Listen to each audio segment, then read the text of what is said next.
The stars are right, and that means it's time for another episode of The Whisperer in Darkness. I'm your host, the Man from Leng. Thank you very much for joining me today. On this episode, I am stargazing with Norman Withers, an investigator for the Seeker class previewed in Ire of the Void, an Arkham horror novella written by Richard Lee Byers. The Arkham Chronicle YouTube channel recently kicked off All Yellow All the Time, inviting content creators from around the world to build decks for an all-Seeker party. So I offered to take an in-depth look at Norman and share several deck ideas, including a deck tech toward playing in a group of 4 Seekers. There are spoilers throughout if you care about that sort of thing. If you like what you hear, remember to like, comment, and subscribe.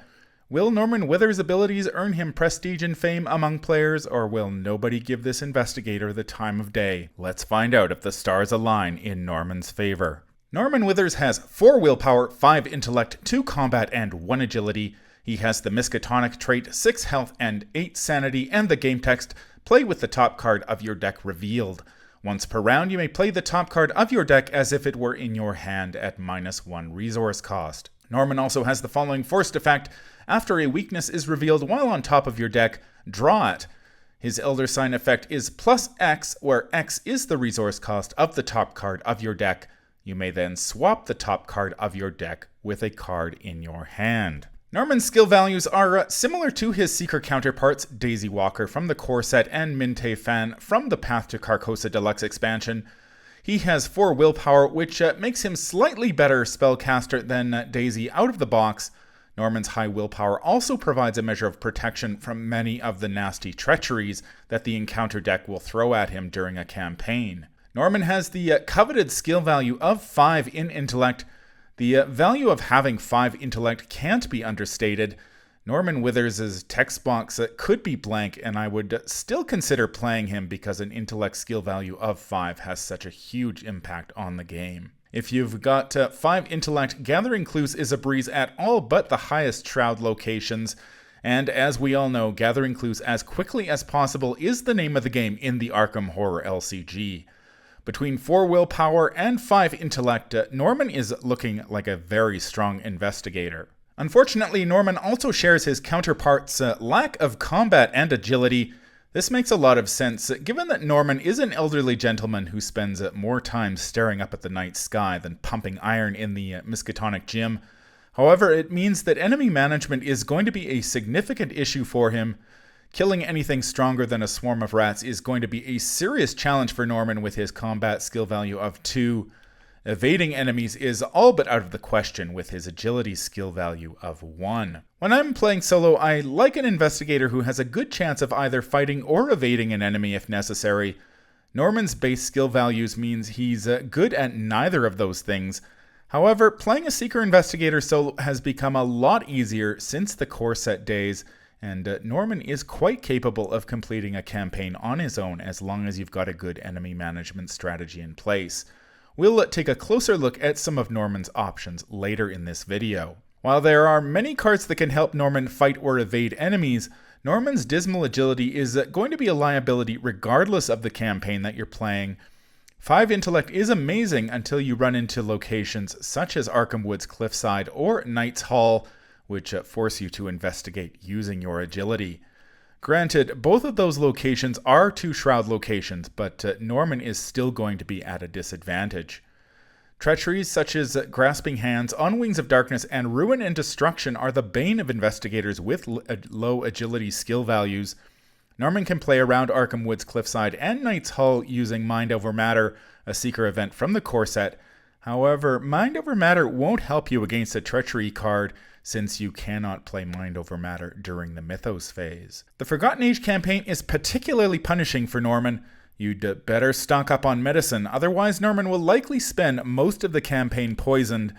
Meanwhile, Treachery cards like Ants, Final Mistake, and Serpent's Ire will whittle away at his relatively small health pool. And then, of course, there is Entombed, which will absolutely wreck Norman, unless he's got that Mind Over Matter handy, and even then he's going to need a bit of luck to get out of that pit. Norman definitely prefers to explore the Mythos from the safety of his observatory or a comfy armchair, so he may not be the ideal choice if you're swinging over chasms or outrunning boulders a la Indiana Jones. The Agenda and Act decks also have a few surprises in store for Arkham's less agile investigators. The Essex County Express, Undimensioned and Unseen, and Curtain Call, for example, punish investigators who are unable to pass agility skill tests. Curtain Call in particular has some very nasty tricks in store for low agility investigators, so you may want to consider including some way to either boost Norman's agility or find a way to move him between locations before he hits the campaign trail. Norman's special ability enables you to play the top card of your deck revealed. Knowing which card you're going to draw next is nice and all, but if that's all Norman did, I doubt that many players would be interested in playing him. Fortunately, there's a little more substance to his special ability than that. Once per round, you may play the top card of your deck as if it were in your hand at a -1 resource cost. Now, before I dig deeper into Norman's special ability, it's important to understand when it takes effect. You don't flip the top card of Norman's deck over until the beginning of the first round of the game. That is step 2.1 of the first investigation phase. The top card of Norman's deck is not revealed while you are setting up the game, so Norman's special ability has no impact during step 8 in the rules reference, when you draw your opening hand.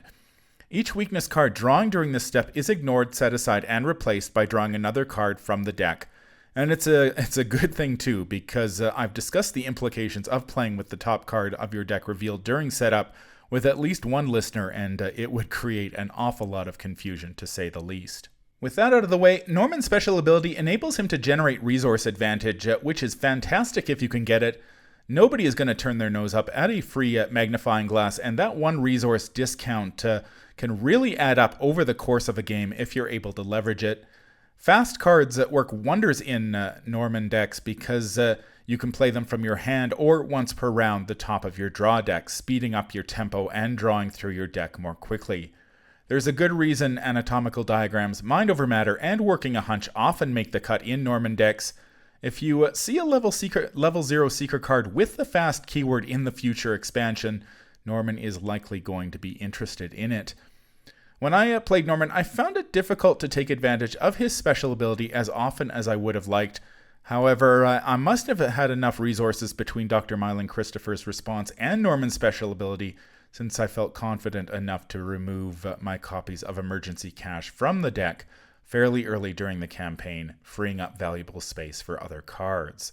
Norman's special ability is the primary reason why his deck prioritizes assets and events over skills.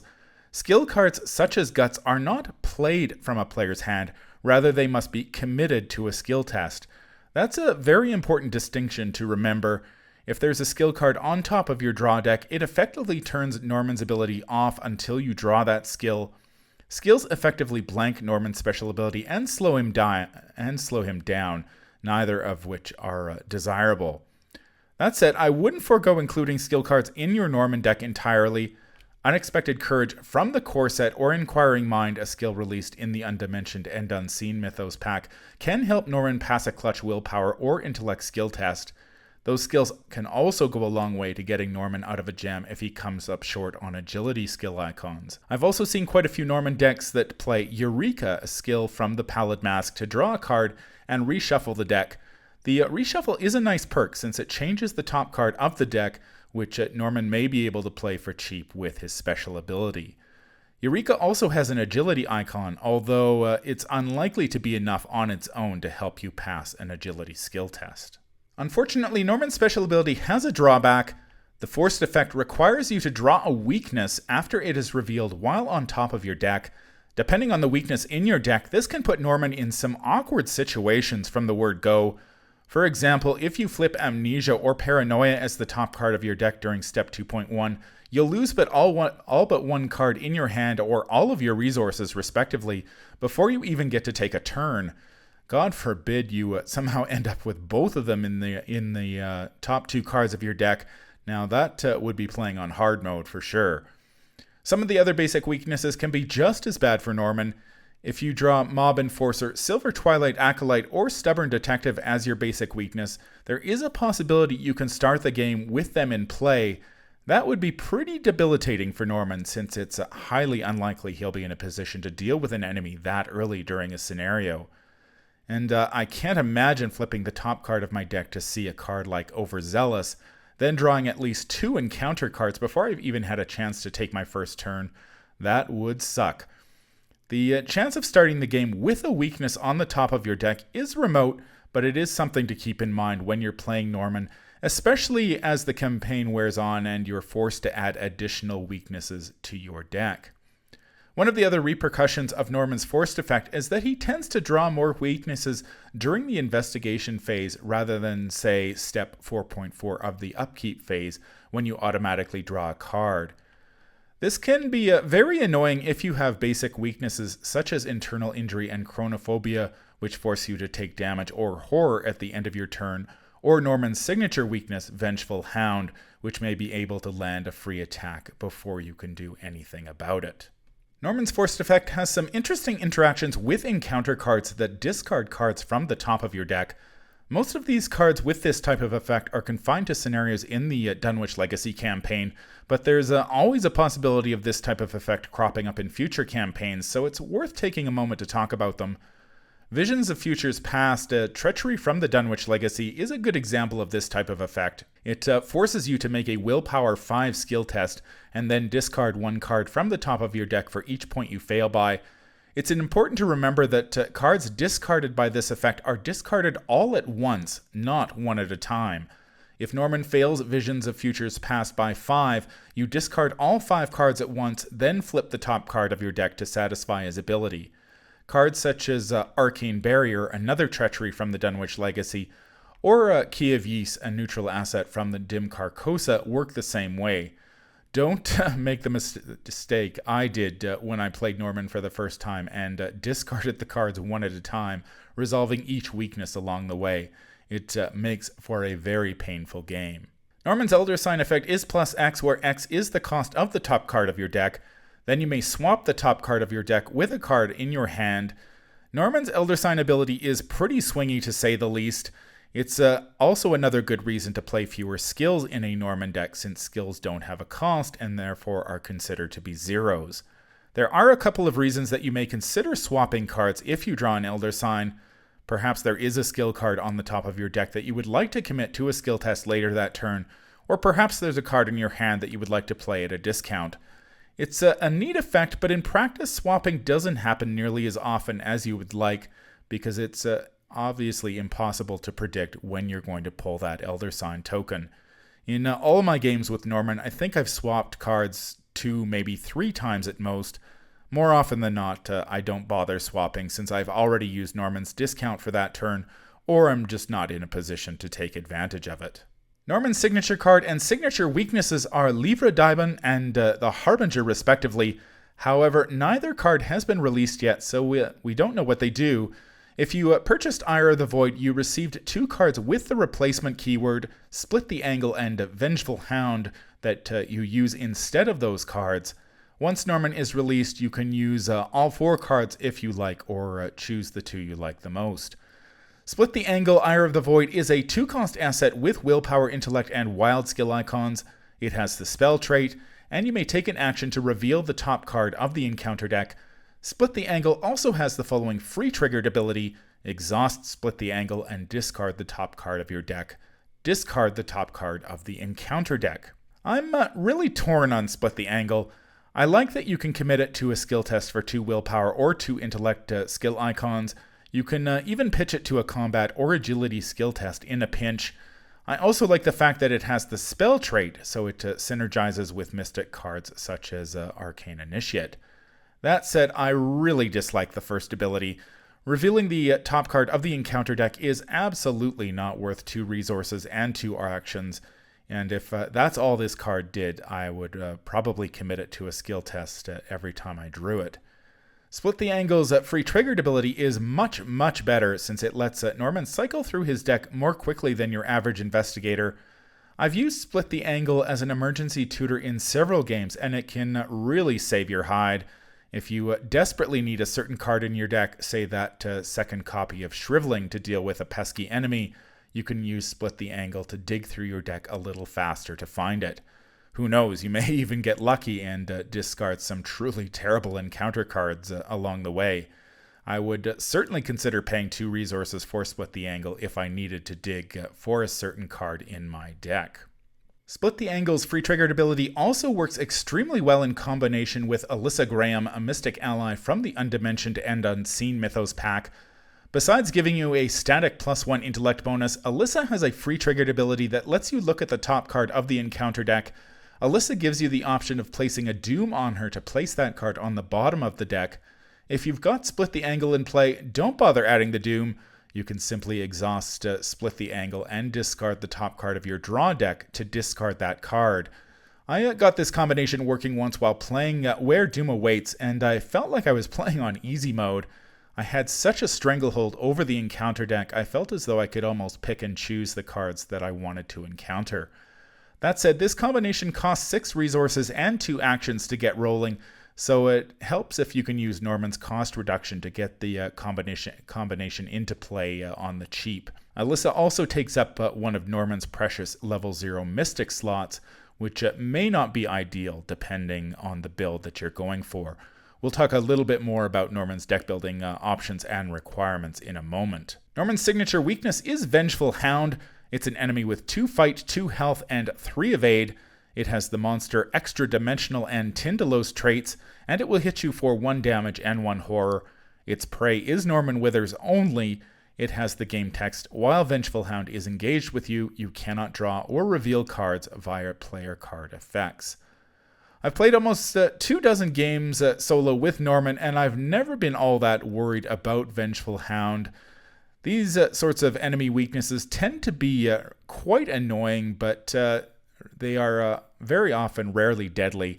The Hound turns off Norman's special ability while it is engaged with him, but it only has 2 health, which means a single Shriveling Charge is usually enough to send the Hound scurrying back to another dimension to lick its wounds. Now, it's worth noting that unlike many enemy weaknesses, Vengeful Hound does not have the Hunter keyword. If Norman is able to evade it once, either using Mind Over Matter or perhaps one of his rare skill cards, the Hound won't bother him for the remainder of the game as long as he doesn't have to return to that particular location.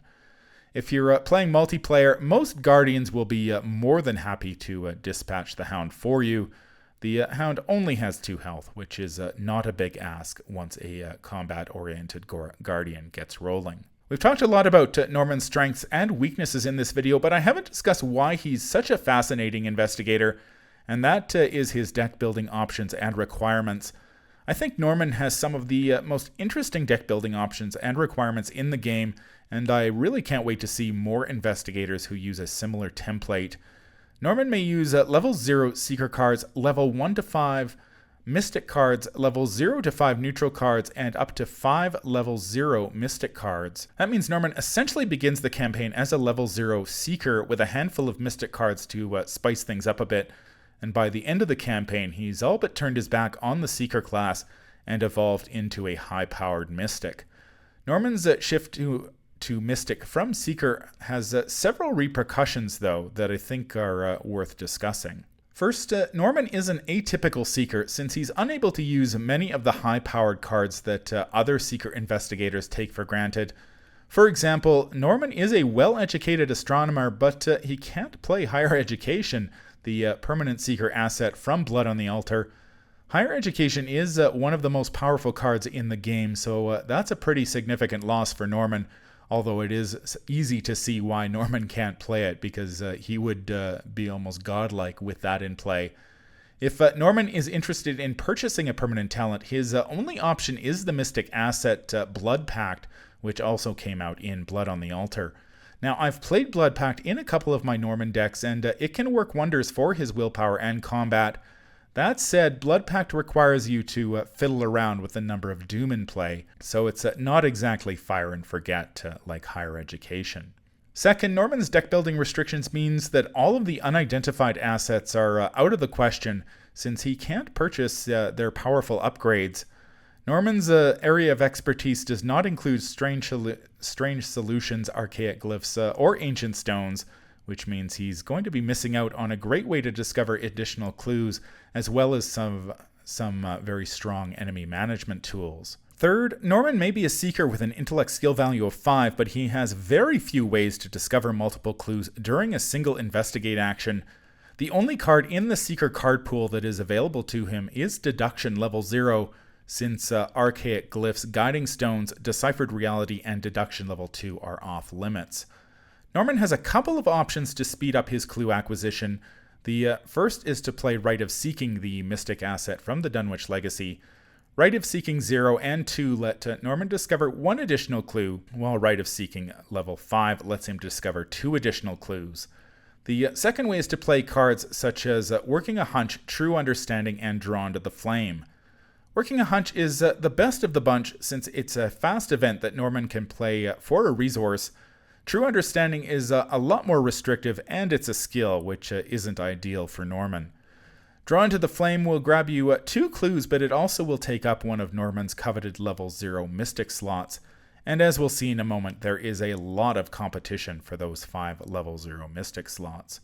Now don't get me wrong, Norman is still a very capable cluever, but he feels a step slower than his Seeker counterparts, especially at locations where there are a lot of clues, such as the Hidden Chamber in Blood on the Altar.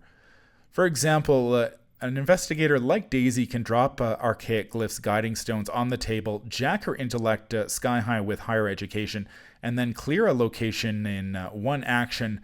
It's a very impressive sight to behold. Norman, on the other hand, well, he might be able to discover 2 or 3 clues if he can get Rite of Seeking 5 down on the table or play a deduction. Unfortunately, he can't play both during the same investigate action. Norman will still get the job done, but he's not going to wow the crowd like other Seekers can. Based on what we know about Norman's deck building options and requirements, we have some idea what solo and multiplayer Norman builds will look like. There also happens to be roughly 3 pages of decks dedicated to Norman over at Arkham DB, so there is plenty of material to crib from if necessary. Now, I'm not going to discuss every Norman build under the sun. Rather, I'm just going to touch on a few of the cards and why they may or may not make the cut. Now, when I sit down to build a Norman deck, I usually start by picking the 5 level 0 Mystic cards. You get to choose 5, but let's be honest, you're probably picking only 3, maybe 4 cards, since you're likely double up on a couple of them. Norman's 5 level 0 Mystic cards also tend to set the tone for his deck, so let's run down a few of the options. We'll look at the ally slot first. Norman has several interesting options in the Mystic class for the ally slot, including Alyssa Graham, Arcane Initiate, and David Renfield. As I mentioned earlier, playing Alyssa Graham in combination with Split the Angle can help you lock down the encounter deck. I wasn't able to get the combination going as consistently as I would have liked, but it can be quite effective if you do. Alyssa also boosts Norman's intellect skill value by 1, which is great at those high shroud locations. Arcane Initiate can help Norman dig for his spells, which are going to be few and far between in Norman's deck due to his deck building restrictions. It's also important to remember that Split the Angle is a spell, so it's fair game for the Arcane Initiate. Now, for a Doom, David Renfield will boost Norman's willpower as well as his resource advantage. That said, Mystic allies are in tough, since Norman is a Seeker after all, and he can play Dr. Mylan Christopher, who is one of the best allies in the game. Delve too deep. Delve is a staple in Mystic and off-class Mystic builds in multiplayer because the reward tends to far outweigh the risks, especially if you pull the old everyone resign but the Mystic trick before Delve hits the table. That said, most Mystic and off-class Mystic builds aren't limited to 5 level 0 Mystic cards, making Delve feel like something of a luxury in Norman. Delve doesn't do much to shore up Norman's weaknesses, at least in the short term, but all those bonus experience points you earn by delving will help Norman afford all of those expensive Mystic purchases and upgrades. Now, I tend to avoid playing Delve in solo builds, especially if the Investigator's enemy management strategy is shaky. Norman doesn't have a lot of tools at his disposal to deal with enemies, so drawing an extra one off the top of the encounter deck is a risk I'm usually unwilling to take. Arcane Research, a permanent asset released in Threads of Fate, is a viable alternative to Delve if you're playing solo or even if you're playing multiplayer. You catch a break on the experience point cost of upgrades without all those extra encounter card draws. Taking 1 or 2 mental trauma isn't a big deal for most Mystics since they do have the sanity to spare.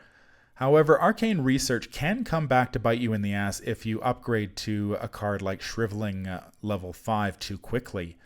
Shriveling 5 tags you with 2 horror if you draw one of the special tokens, which really hurts if you've already taken 1 or 2 mental trauma. Another thing to keep in mind about arcane research is that it tends to lock you into a specific upgrade path, since you want to upgrade 1 spell after every scenario to get the most out of it. Upgrading spells such as Mists of Rely, Rite of Seeking, Shriveling, or Ward of Protection will take priority over other purchases. Now, this isn't a big deal if you've got experience points to spare, but it can feel somewhat restrictive if you're a little bit light on experience points. Now, it's also worth noting that while arcane research does not count towards your deck size, since it has the permanent keyword, it does still count as being part of your deck. Therefore, it does count against Norman's deck building restrictions of 5 level 0 Mystic cards. Let's talk about Holy Rosary and St. Hubert's Key. Now, Norman leans heavily on his willpower and his mystic spells to get the job done, so cards that boost his willpower are a welcome addition to his deck. Holy Rosary made the cut in many early Norman decks because it boosts his willpower skill value by 1, and it comes with 2 sanity, which is great to have if you have a penchant for drawing special tokens with Shriveling. St. Hubert's Key has been growing in popularity since its release in Black Star's Rise. The key makes the cut in an awful lot of Daisy Walker decks thanks to the willpower and intellect skill bonuses. Willpower and intellect are Norman's cornerstone skills as well, so the key is a solid choice for him. Norman can play the key off the top of his draw deck for 3 resources rather than 4, which is a big plus. However, I'd be wary of playing St. Hubert's Key in combination with Arcane Research, since the key reduces your sanity by 2 temporarily, and you're going to be starting with 1 or 2 mental trauma, depending on how many copies of Arcane Research you're playing. If you toss a Shriveling 5 into the mix, that key is not going to be on the table for long. Now, there has been a lot of debate about the value of playing level 0 Shriveling in Norman. Some players prefer to cut it in favor of other level 0 Mystic cards, since they're going to be purchasing Shriveling level 3 as quickly as possible anyway. Other players like myself, who play mostly solo, will play 2 copies of Shriveling level 0, no questions asked. Personally, I love the sense of security that comes with slapping a copy of Shriveling down on the table at the beginning of a scenario. Once I've got Shriveling down, I feel as though I'm ready for just about anything that the encounter deck can throw at me. However, it's important to note that the card pool has expanded a lot since the core set days, so Shriveling isn't the only enemy management tool available. Ultimately, I think the decision to play Shriveling level 0 depends on whether you're playing solo or multiplayer, Norman's role in the group, and the upgrades that you plan to purchase. Obviously, if you're playing 1 or 2 copies of Arcane Research and you are planning to upgrade to Shriveling 3 or 5, playing Shriveling 0 makes a lot of sense. Otherwise, you may want to consider a different spell and purchase Shriveling 3 or 5 at a later date. Now, speaking of other enemy management tools, Mists of Rely is a fairly recent release. There are several Norman builds posted over on ArkhamDB that play Mists of Relay as part of their enemy management strategy, although I have not done so myself. Evasion can be superior to combat in certain situations, especially on larger maps where investigators have plenty of room to maneuver.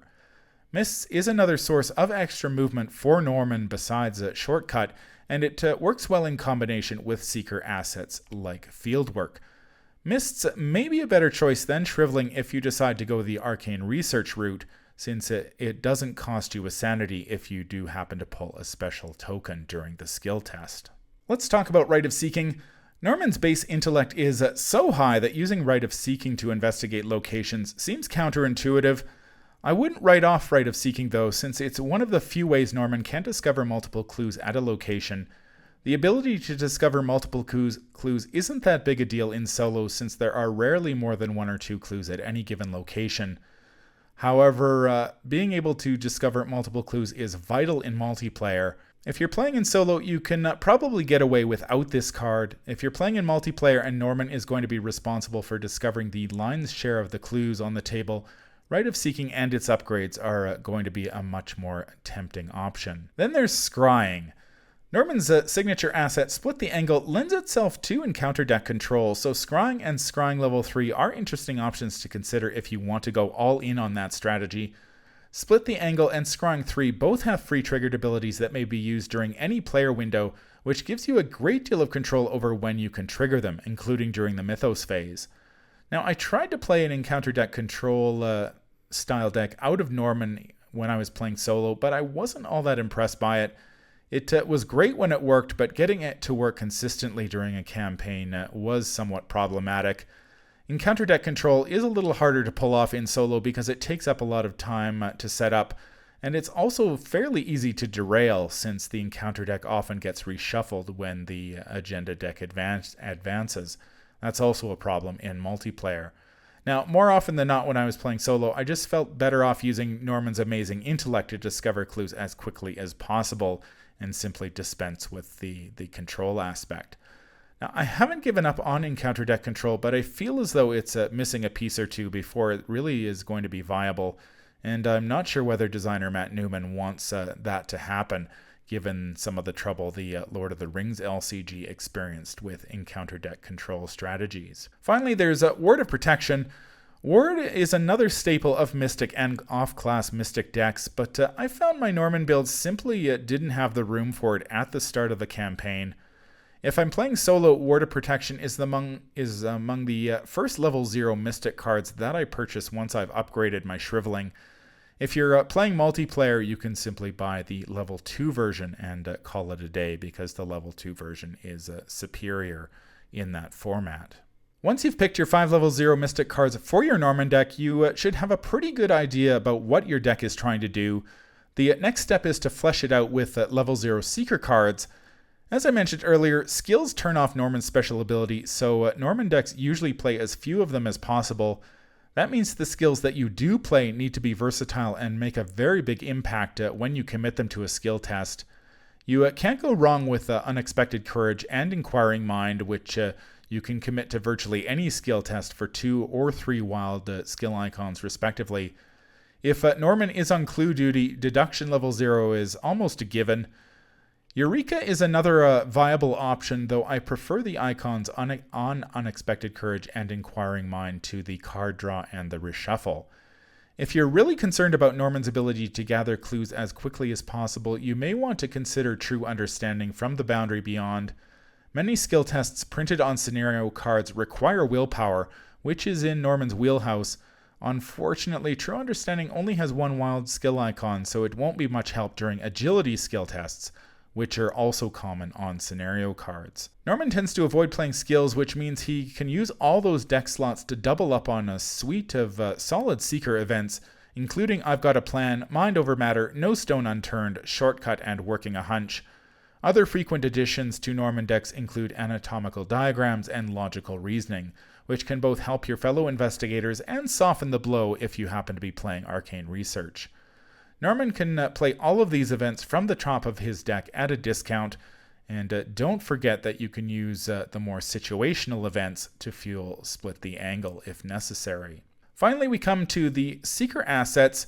Norman has several powerful options, including Magnifying Glass and Dr. Mylan Christopher and Dr. William T. Mallison. He doesn't have as many access to as many assets as some of the other Seekers, though, since he can't use the unidentified cards.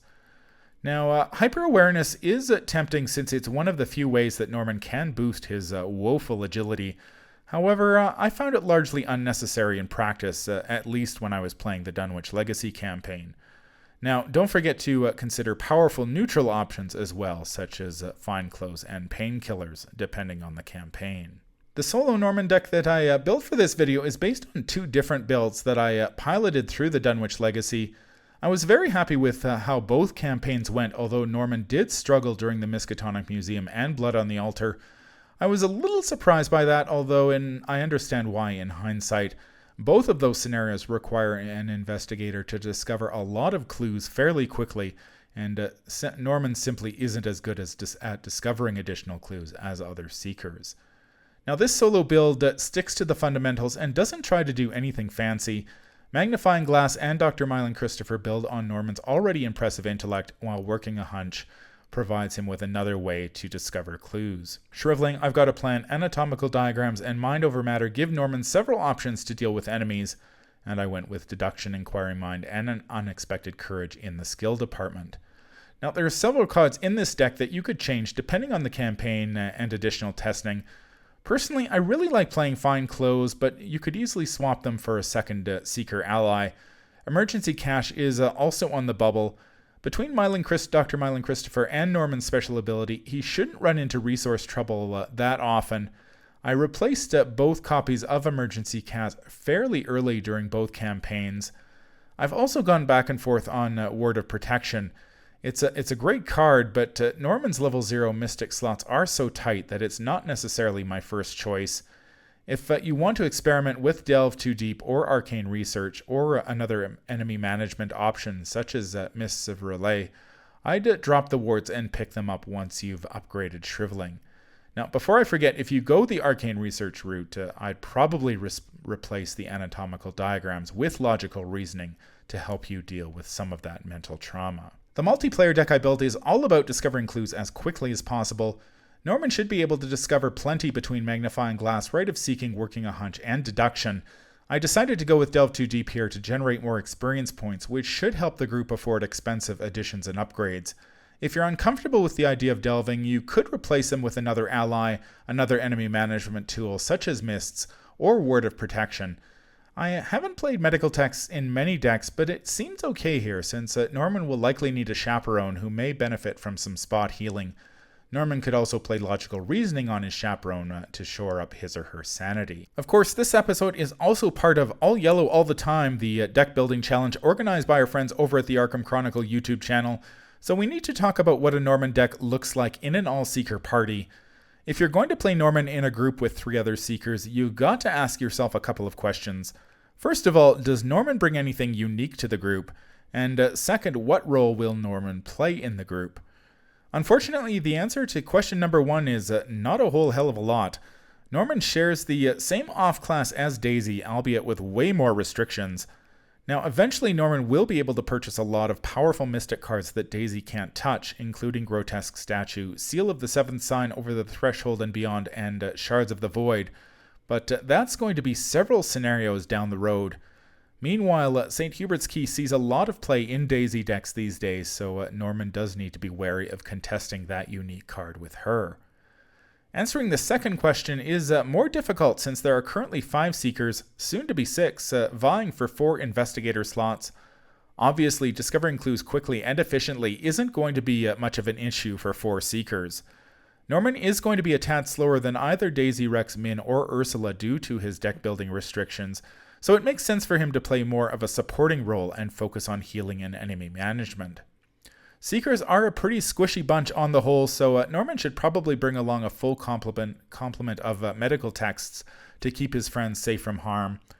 Dr. Mylan Christopher makes every Seeker Investigator better. Unfortunately, there is only one of him to go around, but that's okay since Norman can take Alyssa Graham, who provides a similar intellect bonus. She also synergizes with Split the Angle for some encounter deck control shenanigans. I was very tempted to go all in on the encounter deck control and play Scrying. Ultimately, I decided to play 2 copies of Shriveling. I know it's boring, but Seekers really don't have a lot of good options when it comes to enemy management at level 0, so every little bit of firepower will help keep the enemies at bay. My first crack at the build did include Persuasion, which was released during the Forgotten Age cycle, but I did remove it since shuffling a non-unique enemy back into the encounter deck isn't that helpful when you're going to be drawing at least 4 encounter cards per round. I had room for only 1 Delve Too Deep in this build. If you're feeling supremely confident, you could play 2 copies of Delve and 1 copy of Shriveling, since you are planning to upgrade to Shriveling at level 3 as soon as possible. I think that choice would depend a lot on the campaign and your comfort level, and so I decided to go with the safer option here. The rest of the deck consists mainly of typical Norman tricks. Before I wrap up this video, let's talk for a moment about the Mystic and Neutral cards we're going to buy with all those sweet experience points that we're going to earn. Obviously, your purchases and upgrades are going to depend a lot on which 5 level 0 Mystic cards that you began the campaign with, and whether you're playing Arcane Research. Upgrading those 5 level 0 Mystic cards is going to be a priority. Once you've upgraded those, you may also want to consider picking up either level of Word of Protection if you haven't done so already. Blood Pact is your only option if you're in the market for a permanent talent. Now, I actually like Blood Pact quite a bit in Norman for the willpower and combat boosts, which can take some of the pressure off of your shriveling charges if you decide to go that route. However, it's important to remember I was playing the Dunwich Legacy, which does have some very liberal agenda decks with nice doom thresholds. Now, depending on how the campaign is going, you may need to purchase a bulletproof vest to shore up Norman's health. It certainly saved me in one of my campaigns. Once you've got a few upgrades under your belt, you can take a look at some of the power cards, such as Grotesque Statue, Charisma, and Key of Ys. I think Hemispheric Map is an interesting option, depending on the campaign.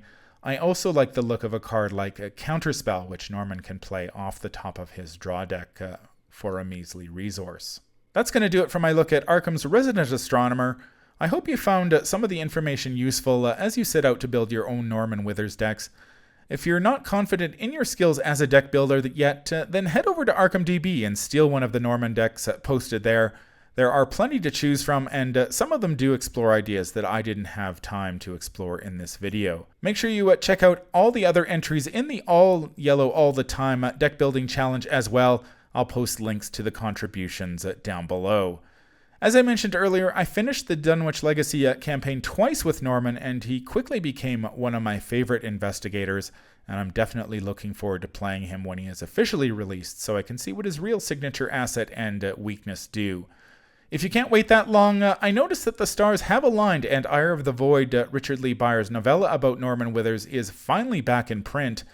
I quite enjoyed the novella, so now is a good time as any to split the angle and walk through time with one of the most interesting investigators in the game. That's going to do it for this Deck Tech. If you enjoyed this episode, remember to like, comment, and subscribe.